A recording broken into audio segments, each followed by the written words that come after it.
उत्तर प्रदेश के मुरादाबाद में पहुंचे असदुद्दीन ओवैसी की पार्टी एआईएमआईएम के प्रदेश अध्यक्ष शौकत अली ने मीडिया से बात करते हुए कांग्रेस पर जोरदार हमला बोलते हुए कहा कि उत्तर प्रदेश में कांग्रेस का कोई अस्तित्व नहीं बचा है।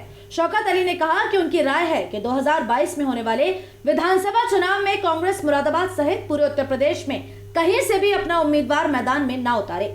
वहीं 2 बच्चों के कानून पर पूछे गए सवाल का जवाब देते हुए शौकत अली ने कहा कि कांग्रेस नसबंदी कानून लाई थी और अब भाजपा 2 बच्चों का कानून लाने की बात कर रही है।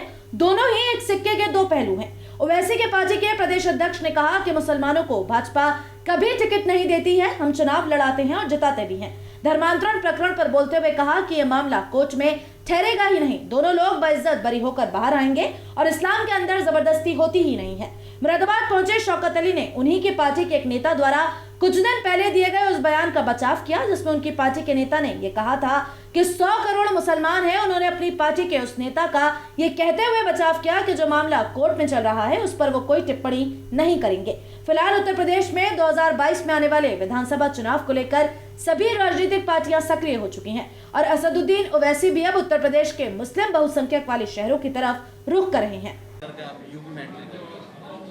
देखिए, उत्तर प्रदेश में हम 2014 से काम कर रहे हैं। 2017 में हम इलेक्शन लड़े थे उत्तर प्रदेश में, 5 लाख वोट हमने हासिल किया था। संभल सीट पे हम 2nd पोजीशन पे थे और 3 सीटों पे हमने 3rd पोल किया था। तो यूपी में हम लगातार 2014 से काम कर रहे हैं ऑर्गेनाइजेशन पे। 2022 की हमारी तैयारी है। हमने यहाँ पे निकाय चुनाव में भी अपने कैंडिडेट जिताए हैं। इस मरतबा ज़िला पंचायत के भी इलेक्शन में हमारे कैंडिडेट जीत करके आए हैं और हम स्ट्रांग पोजीशन में आ चुके हैं उत्तर प्रदेश में। और उसी की मैं समीक्षा कर रहा हूँ पूरे प्रदेश में, एक विधानसभा की, ब्लॉक की, ग्राम अध्यक्षों से और वार्ड अध्यक्षों से मैं मुलाकात भी कर रहा हूँ। देखिए, ये तो इल्ज़ाम है। अगर ऐसा होता तो इलेक्शन कमीशन में हम जो है रजिस्टर्ड ही ना होते। संविधान इस बात की इजाज़त देता है। अकाली दल है, शिवसेना है और बहुत सारी पार्टियाँ हैं, तो वो कोई बहुत बड़ा इशू नहीं है। इशू बनाया जा रहा है, वो कोई इशू नहीं। तो मामला जो मामला कोर्ट में चलता है उस पर टिप्पणी नहीं करनी चाहिए।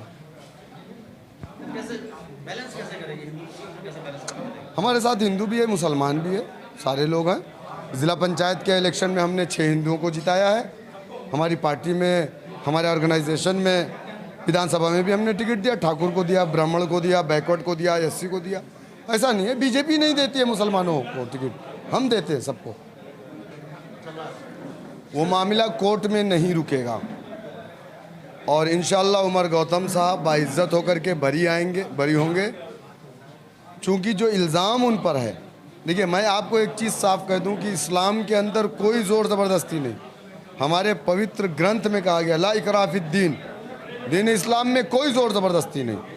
और उमर साहब एक आलिम है, उनको मालूम है, वो कुरान को फॉलो करते हैं, तो कुरान से हट करके उमर साहब नहीं जा सकते। पहली बात, जिन 1000 लोगों के बारे में बीजेपी कहती है कि लालच देके या ज़बरदस्ती उनका धर्म परिवर्तन कराए, उन 1000 लोगों को सामने लाए।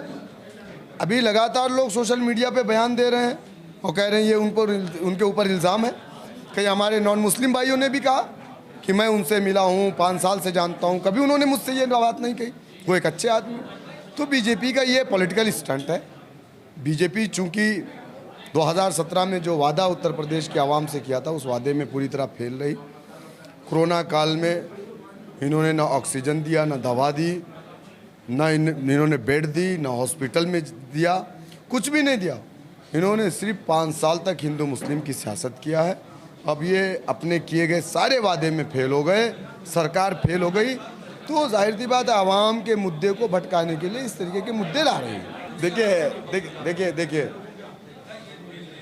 केंद्र की सरकार ने सुप्रीम कोर्ट में हलफनामा दिया था कि हम भारत के अंदर कोई भी इस तरीके का कानून नहीं बनाएंगे। योगी जी उत्तर प्रदेश में इस तरीके का कानून बनाने जा रहे हैं। तो मुझे लग रहा है कि केंद्र में और राज्य में कुछ तो मामला था और ये भी उनका एक पॉलिटिकल स्टंट है। दोनों एक सिक्के के 2 पहलू हैं। उसमें कांग्रेस तो ख़त्म हो गई। कांग्रेस का नाकारापन है जो आज बीजेपी इख्तिदार पर है। मैं तो कहूँगा कि कांग्रेस को मुरादाबाद में चुनाव नहीं लड़ना चाहिए, बल्कि पूरे उत्तर प्रदेश में नहीं लड़ना चाहिए 22 का इलेक्शन। कांग्रेस जनाधार खो चुकी है। कांग्रेस लड़ेगी, फ़ायदा बीजेपी को हो रहा है।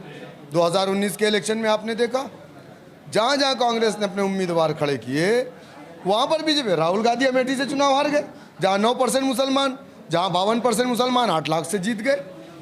कांग्रेस अपना जनाधार खो चुकी, डूबता हुआ जहाज है। कांग्रेस यूपी में चुनाव लड़ेगी तो बीजेपी को फायदा पहुंचेगा। ये प्रियंका गांधी, गांधी का बेटा या गांधी की बेटी होने का ये मतलब थोड़ी है कि आप उत्तर प्रदेश के बादशाह हैं, शहजादे हैं।